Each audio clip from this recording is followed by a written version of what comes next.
Hello everyone, welcome back to our channel Tech AI. On today's video, I'm going to show you how to change sky in Photoleap. It's very quick and easy, so let's get started. First of all, open the Photoleap app on your phone. If you don't have the app yet, you can get it from Google Play Store or the Apple App Store. Once you do that, go ahead, launch the app, then sign in. Now on the screen, you can see options like Home, Create and Project. Stay on Home, then scroll down. Once you do that, you can see a category called Instant Edit. Right beside it, you'll find See All option. Tap on See All, then you're gonna find a bunch of options.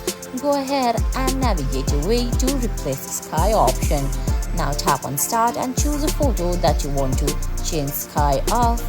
Now in couple seconds, you can see there's an options like skies, erase, apply, blend and horizon option. Go ahead, select skies, then select the skies that you want to change it into and tap on save. And guys, that's it.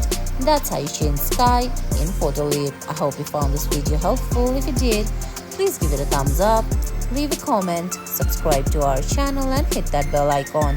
See you in the next video. Thanks for watching.